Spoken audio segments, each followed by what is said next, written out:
Bonjour à tous, bienvenue donc dans ce webinaire dédié à l'élaboration d'un plan d'action en faveur de la biodiversité. Il va être présenté par deux intervenants, donc Denis Robert de l'Office français de la biodiversité et Sandrine Allary qui nous fera part du retour d'expérience de Brest Métropole. Et je laisse tout de suite la parole à Denis. Merci Angel. Donc, le webinaire qu'on va vous présenter aujourd'hui fait partie d'une série qui vous a été montrée sur la première diapo. C'est en lien avec un travail effectué au sein de l'OFB de 2023 à 2026 qu'on a appelé APLABC pour de l'acquisition à la planification, les ABC en question. Ce travail avait pour but d'évaluer les ABC réalisés entre 2013 et 2023, d'en dégager des grandes pistes et de proposer des améliorations pour les ABC à venir. De ce travail sont sortis 5 mémentos que vous voyez sur les diaporamas, sur la diaporama présente. Donc, mobiliser les citoyens dans un ABC, organiser la gouvernance d'un ABC, élaborer et mettre en œuvre un plan d'action, suivre, évaluer un ABC et un document qui a été fait en lien avec l'ABB qui s'appelle les projets territoriaux en faveur de la biodiversité. Donc aujourd'hui, nous allons spécialement vous parler du passage à l'action et donc faire le lien avec le memento qui s'appelle élaborer et mettre en œuvre un plan d'action. Alors ce memento dégage plusieurs conseils. On est arrivé à la conclusion qu'un ABC avait vraiment pour objectif de passer à l'action, c'est-à-dire d'établir un plan qui permette que des actions décidées au cours de la démarche puissent être réellement mises en œuvre. Il ne s'agit pas de faire juste un document qui reste sur une étagère à la fin de la démarche et qui soit plus utilisable. Donc pour ça, le memento d'APLABC donne quelques conseils. Dans cette idée que l'ABC soit effectivement une démarche en vue d'un passage à l'action, on conseille maintenant aux porteurs de projet d'avoir cette idée-là dès le début de la démarche. C'est-à-dire que dès le moment où on va réfléchir aux inventaires, on va réfléchir à notre but qui est le passage à l'action. Donc si je reprends cet exemple, faire des inventaires, d'accord, mais l'idée, c'est pas de faire des inventaires pour faire des inventaires, c'est de faire des inventaires qui vont permettre de décider d'actions opérationnelles qui vont pouvoir être mises en œuvre à l'issue de l'ABC et avoir un vrai impact pour le maintien, voire l'amélioration de la biodiversité sur le territoire. Donc ça, pour ceux qui étaient sur le webinaire en question, par exemple, on conseille d'avoir des orientations naturalistes axées milieu et pas seulement espèces, par exemple, hein, parce que l'expérience nous montre que des inventaires milieux sont plus efficaces pour décider d'actions efficientes que d'avoir simplement des listes d'espèces. Donc c'est un exemple, mais pour vous dire que toute la démarche dès son départ doit être structurée en vue de ce passage à l'action. Sur la diapo, là, on indiquait aussi qu'il était bien de réunir des acteurs et penser ces acteurs aussi en fonction de ceux qui pourront mettre des actions en route à l'issue de l'ABC. On pense notamment aux élus, puisque ce sont eux les décideurs. Nickel, tu peux passer à la diapo d'après. Voilà, donc ces élus, il est important de les impliquer dans la démarche dès le départ. L'expérience d'APABC nous a montré que des choses qui ne fonctionnent pas, c'est quand un prestataire extérieur fait toute l'étude de l'ABC, délivre un plan d'action qui est comme un catalogue et la donne telle quelle aux élus en fin de mandat. Les élus n'ont pas pu s'approprier la démarche, ne savent pas trop ce qu'il y a dedans et se retrouvent avec un catalogue d'actions qui ne leur parle pas. Et là, on a tous les risques que les actions en question ne soient pas mises en œuvre. Donc l'idée, c'est d'impliquer ces élus, alors pas que les élus, idéalement tous les acteurs du territoire, mais on insiste sur les élus parce que ce seront eux les décideurs in fine.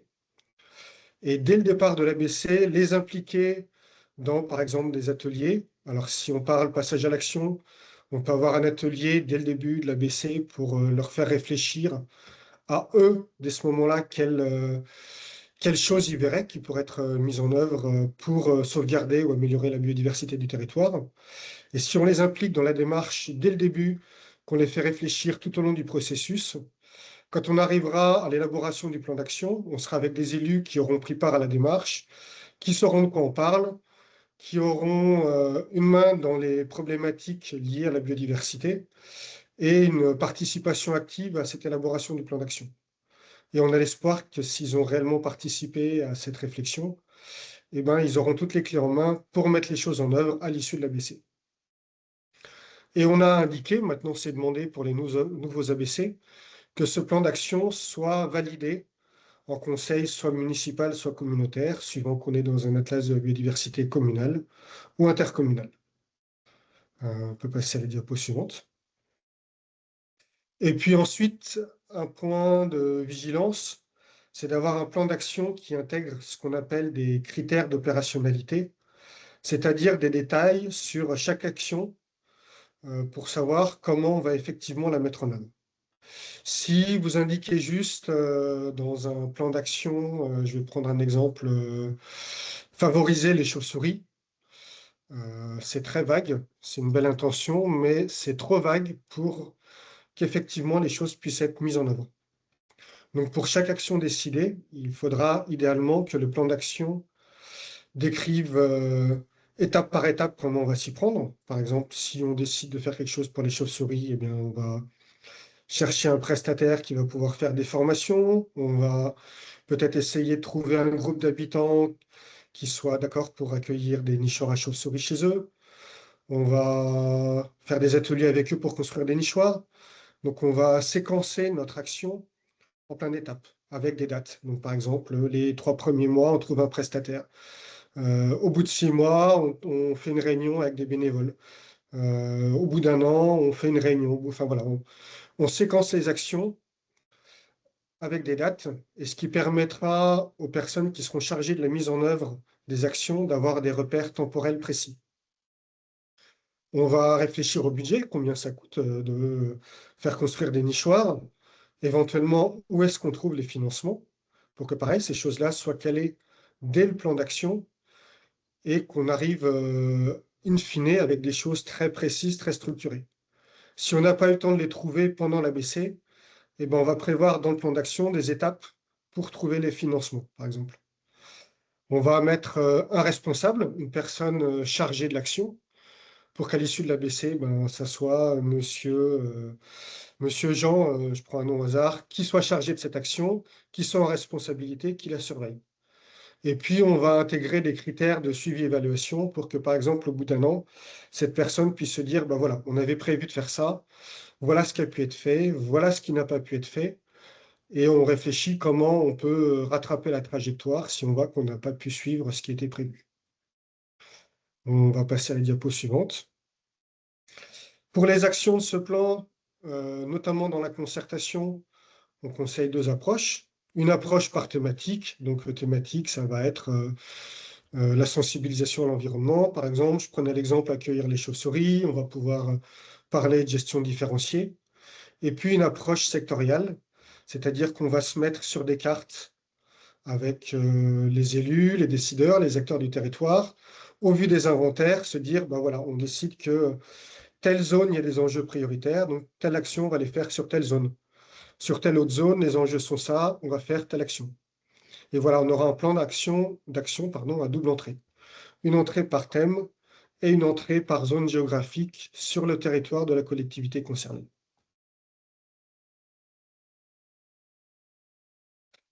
Voilà, puis alors ça, je l'ai déjà dit, mais donc des conseils de précision qu'on va indiquer dès le plan d'action. Donc, qui va pouvoir réaliser l'action, qui va en être le responsable, combien ça va coûter, comment est-ce qu'on peut mobiliser les financements. Par exemple, s'il faut répondre à un appel à projet, eh bien, ça pourrait être une des étapes du plan d'action.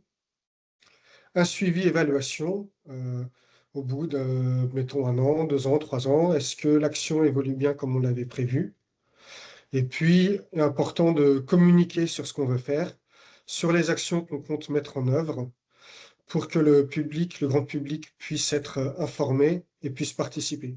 L'exemple de la fauche différenciée nécessite par exemple que le public soit au courant de pourquoi est-ce qu'on tombe pas à ras tous les 15 jours au printemps.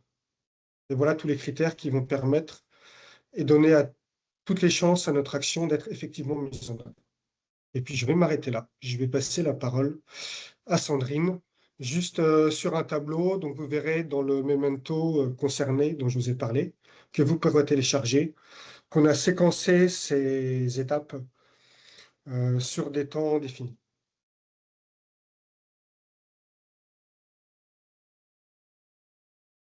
Eh ben, merci beaucoup, Denis. Donc, je me présente, hein, Sandrine Allary. Donc, je suis chargée de mission biodiversité à Brest Métropole. Je pense que tu peux passer à la diapo suivante. Donc, juste quelques chiffres pour vous présenter un petit peu la métropole de Brest, puisque ça correspond en fait à 8 communes, un peu plus de 200 000 habitants, et c'est le premier pôle urbain du Finistère. Donc, ça vous montre aussi qu'on est dans une commune, dans une métropole très dynamique avec beaucoup d'aménagements qui sont réalisés. Malgré tout ça, en fait, dès 2017, la métropole a voulu mettre en place un plan biodiversité. Alors, le plan biodiversité, c'était plus en fait un document cadre, en fait, un document stratégique qui reprenait un petit peu toutes les actions que faisait déjà la métropole pour la biodiversité. Et donc, il y avait aussi dans ce plan biodiversité des intentions d'action pour aller plus loin. Et il y avait notamment le lancement d'un atlas de la biodiversité intercommunale. Donc en 2018, on a répondu à un appel à projet de l'OFB et donc la métropole s'est lancée dans un ABI entre 2018 et 2021. Donc on avait pour ça en fait un chargé de mission. On avait aussi une AMO, donc c'était le bureau d'études Biotope. Et puis la métropole a la chance d'avoir aussi tout un tas de partenaires avec lesquels on a travaillé. Donc notamment le Conservatoire botanique, Bretagne Vivante, le GMB, le Grécia. Voilà, donc tous ces partenaires ont été réunis sur cette période pour lancer l'Atlas. Et vous voyez qu'en 2021, j'ai mis fin de la convention avec l'OFB, mais pas fin de l'Atlas, puisque pour nous, c'était aussi justement le début d'une nouvelle phase d'action pour la biodiversité. Tu peux passer à la suivante, Anne-Gaëlle?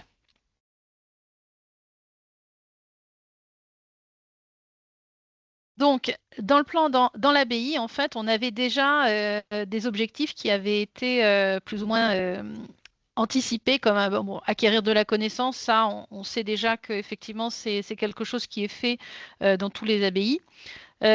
Sensibiliser et communiquer, mobiliser les acteurs, définir les enjeux du territoire et surtout définir des actions à mettre en place pour améliorer la préservation de la biodiversité sur la métropole.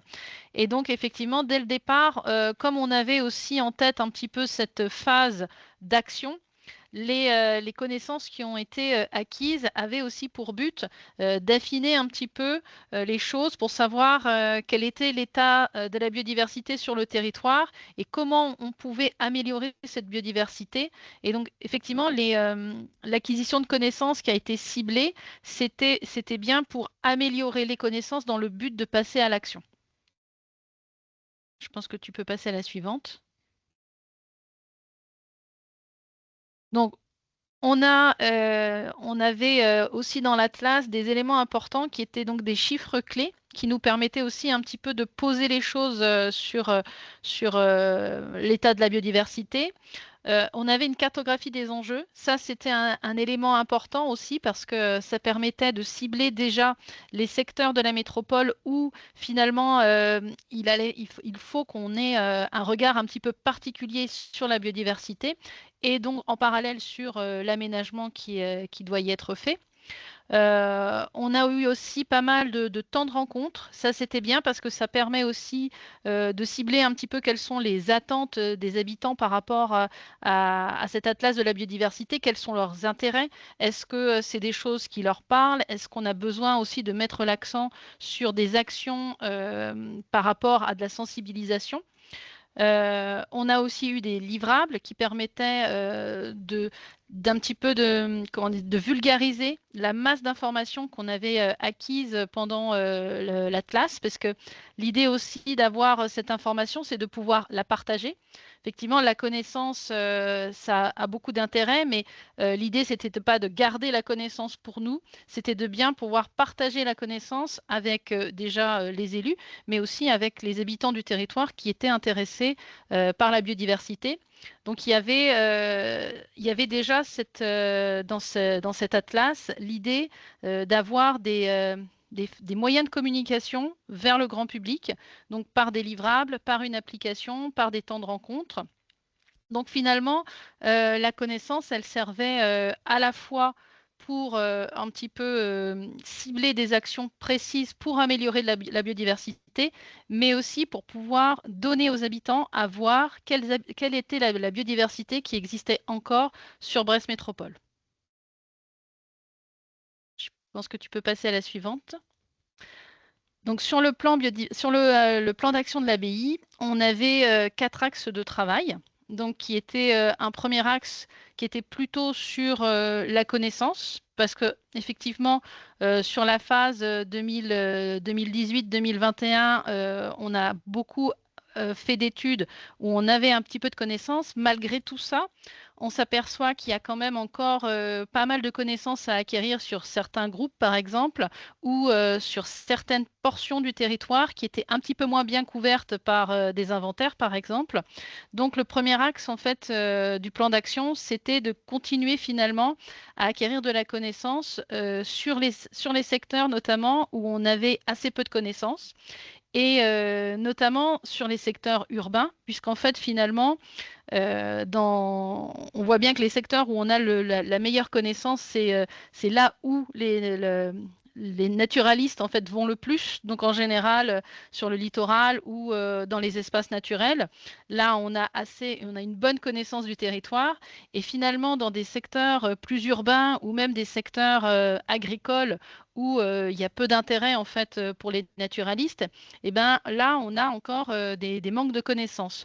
Donc dans l'Atlas, quand on a finalement fait un petit peu l'inventaire de l'existant et puis essayé d'avoir un petit peu plus de connaissances sur le territoire, on s'est aperçu que certaines zones étaient encore assez mal connues. Et donc ces zones-là, on les a ciblées dans le plan d'action pour continuer à acquérir de la connaissance sur ces secteurs-là aussi. Puisque des fois, on est interrogé notamment sur la biodiversité en milieu urbain et on se rend compte qu'on a encore pas mal de données à acquérir sur ces secteurs-là pour savoir justement cibler encore plus précisément quelles actions il faut mettre en place sur les secteurs urbains notamment.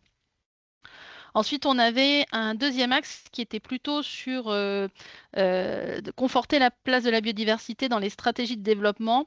Donc ça, c'est tout ce qui est lié en fait à l'aménagement de la métropole. Comme je vous le disais, donc on est une petite métropole, mais assez dynamique. Et donc, il y a encore pas mal de projets d'aménagement en fait qui se font.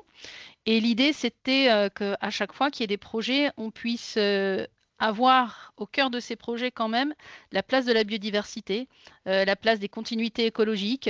Donc, dans le plan d'action, il y avait tout un axe aussi qui était dédié justement à l'accompagnement de nos collègues qui sont en charge de l'aménagement. Donc aujourd'hui, c'est quelque chose qui est plutôt bien rentré en fait dans les mœurs. On est souvent associé en fait au projet d'aménagement. Alors, ça peut être assez chronophage, hein, mais c'est quand même quelque chose d'indispensable pour permettre aussi de savoir un petit peu comment ça fonctionne. Ensuite, il y avait tous les axes qui étaient plutôt... Alors ça, c'est quelque chose qu'on faisait déjà, mais qu'on a renforcé sur la préservation et la gestion des milieux naturels et de la continuité écologique. Et la phase 4 qu'on faisait aussi déjà, et pareil qu'on a continué, c'était plus sur la sensibilisation en fait du grand public et des acteurs du territoire. Tu peux passer, Anne-Gaëlle. Donc, comme je disais, sur le plan d'action, en fait, on a des actions qui étaient déjà engagées et que donc on a continué, voire renforcées, comme des actions de sensibilisation, comme la fête de la nature, comme la gestion des milieux naturels, l'acquisition de connaissances ou la sensibilisation notamment sur les scolaires. On a eu quelques nouvelles actions comme la biodiversité dans la bâtie qui se sont mis en place. Et ce qu'on a vu aussi très vite, c'est que finalement, sur le premier plan d'action, enfin sur le plan d'action, on n'allait pas forcément assez loin dans le détail des actions, ce qui fait que finalement, il y avait certaines actions qu'on n'a pas mis en place parce qu'on n'avait pas assez de détails sur la mise en œuvre, ni sur la hiérarchisation et la planification. Donc, en gros, le plan d'action qui aujourd'hui date de 2021, eh ben, on est en cours de révision sur 2026. Je te laisse passer à la suivante. Parce qu'en fait, là, ce qu'on veut vraiment, c'est que, comme on a une nouvelle équipe aussi qui arrive au niveau des élus, c'est pouvoir avoir un plan d'action avec vraiment une faisabilité un plan d'action très orienté faisabilité, c'est-à-dire avec une priorisation des actions, avec des fiches actions, qu'on puisse identifier, alors même si on les connaissait déjà, en tout cas pour certaines actions, mais vraiment bien identifier dans une fiche action les personnes et les acteurs à mobiliser. Et puis, ce que disait aussi Denis tout à l'heure et qui nous semble très important, notamment pour que les élus puissent aussi se positionner là-dessus, c'est d'avoir en fait un budget et d'avoir des moyens humains et de pouvoir amener aussi vers les élus en leur disant, aller vers les élus en leur disant, voilà, sur la période 2027, puisque là, comme on est en cours de révision, ce sera sûrement 2027, 2032 par exemple, eh bien, le plan d'action de l'Atlas, ce sera tant d'actions, il va coûter tant et ça fera tant de moyens humains pour qu'on ait une validation des élus sur aussi le côté budget, ce qu'on n'avait pas eu la dernière fois, effectivement, puisque finalement, on n'avait pas budgétisé. On savait qu'on avait quand même un budget annuel sur la biodiversité et la gestion des espaces naturels, mais là, ce qu'on veut, c'est qu'on ait vraiment un budget qui soit validé par nos élus et un engagement finalement de leur part à réaliser ces actions tout au long du mandat prochain. Voilà, je vais m'arrêter là parce que je crois que j'ai même un petit peu dépassé le temps imparti. Non, non, merci à tous les deux pour tous ces éléments. Il nous reste 5 minutes, donc je crois qu'il n'y a pas de questions dans la conversation. N'hésitez pas à lever la main si vous avez des questions à poser. Ah si, une question. Donc, la révision du plan d'action est-elle faite par un prestataire ou par les services de Brest Métropole, Sandrine? Alors là, aujourd'hui, ce qu'on a choisi, c'est de ne pas faire par un prestataire, c'est de le faire en interne et on ne le fait pas tout seul. Donc pour l'instant, on est accompagné par nos partenaires, j'ai envie de dire historiques, hein, donc le Conservatoire botanique, le GMB et puis Bretagne Vivante. Et ce qu'on a prévu de faire aussi sur le deuxième semestre, c'est d'avoir aussi peut-être une concertation plus large que simplement nos partenaires historiques, hein, c'est d'avoir vraiment aussi une concertation avec d'autres acteurs du territoire et de mettre aussi en fait en place un petit peut-être groupe d'élus qui seraient référents en fait du plan d'action pour la métropole. Très bien, merci Sandrine. N'hésitez pas à lever la main pour prendre la parole, hein, si vous avez des questions à poser à nos intervenants. Il n'y a peut-être plus de questions. Eh bien, s'il n'y a plus de questions, on va aller vers la fin.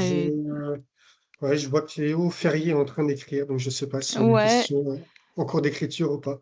c'est vrai. Léo, n'hésitez pas si vous avez une question à poser, à prendre la parole éventuellement.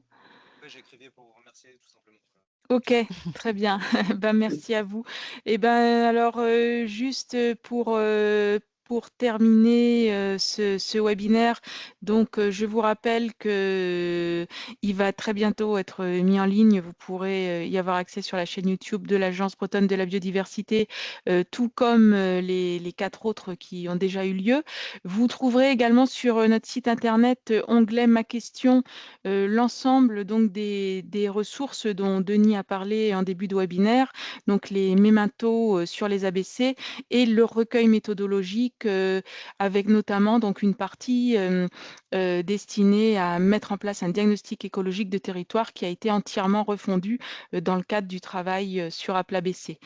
On vous donne rendez-vous le jeudi 4 juin à 13h30 pour parler suivi et évaluation des ABC. Et je vous souhaite une très bonne fin de journée. Merci, au revoir.